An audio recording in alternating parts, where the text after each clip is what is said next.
Yeah, look, oh, I'm squinting, so I'm going to put my glasses on. Oh, that's so much better. I just wanted to talk to you about my holidays and what I've been up to. A good holiday, which I had this year, I went away, depends on how many books I read.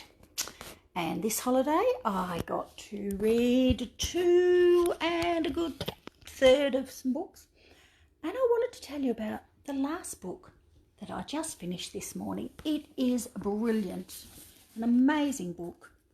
It's called Middlesex by Jeffery Eugenides. I hope I said that right, Greek friends. Amazing novel about a character called Cal, who's intersex. Cal actually calls himself a hermaphrodite. It's about how he started out life being thought of as a girl and how he then moved on through life. What's really exciting about this book and made it so poignant and so compelling was the way it was written, because the author went back and gave us a bit of a history as to how Cal got this mysterious, what does he call it, 5th gene that didn't do what it was supposed to do. And it turns out that Cal's grandparents were third cousins and also brother and sister.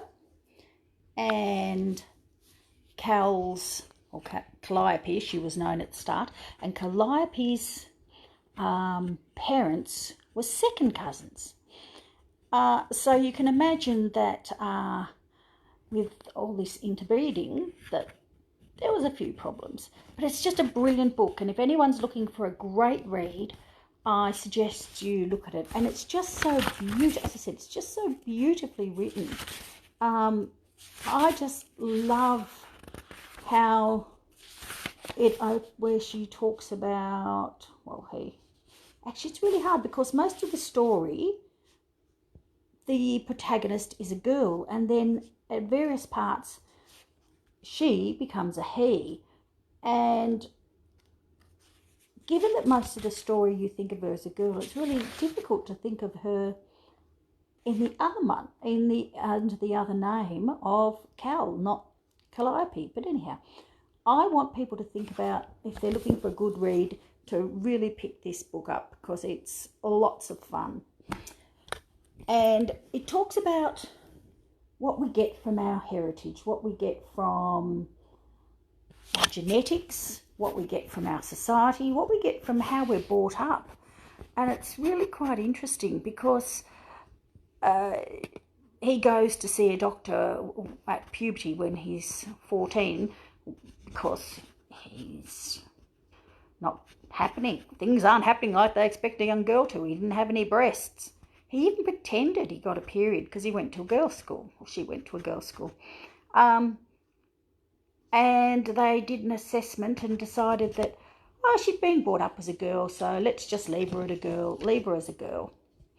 So what's really interesting and what really stood out for me is we get so much from our genetics, and it's really become quite obvious how genetics is really important to us. Because we met Craig's second cousin on holiday, and he just saw him and went straight away, that's my cousin.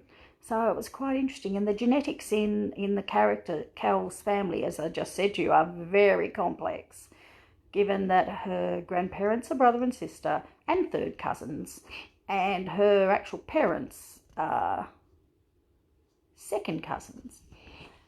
So she gets this genetics through the family, this rare gene on this rare problem on her 5th gene. And it made me start to think about, what else do we get from our families? And we get so many limiting beliefs from our families. That's the other really big thing that reminded me. And that's what happened here. People just decided that that's what they were going to believe, and that's how it was. And And that's what they were told by other members of the family. And if that's what they tell us, that's what we do. And it's like limiting beliefs of clients that I have.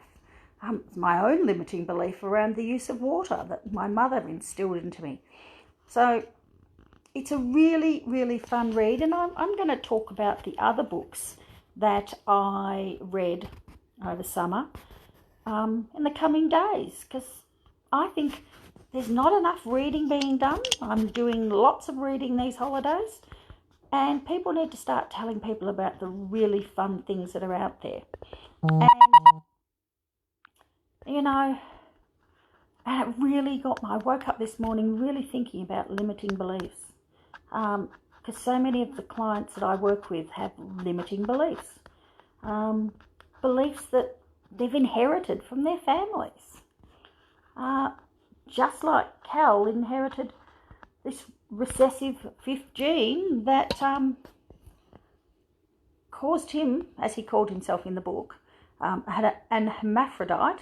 He didn't use the term intersex.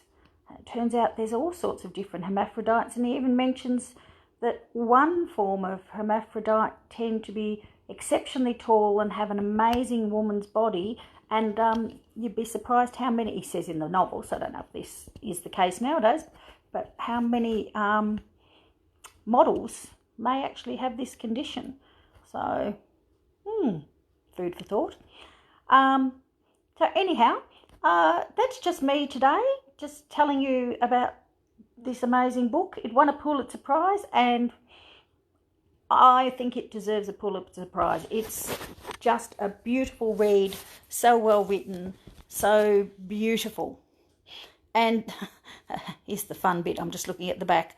The grandmother who married her brother had always got the sex of the baby right, dangling a spoon over the belly. And of course she got it wrong this time, because the doctor told them they had a girl. And at the very end, when she discovered that her granddaughter was in fact her grandson, she smiled and said, I was right. So it's good to see that Desdemona stayed alive to discover that she was right and it was a grandson. So anyhow, I hope you've enjoyed listening to me today. This is my very first ever Facebook live session, so I figure we've all got to take the chance to do something new in our life. So this is me doing something new.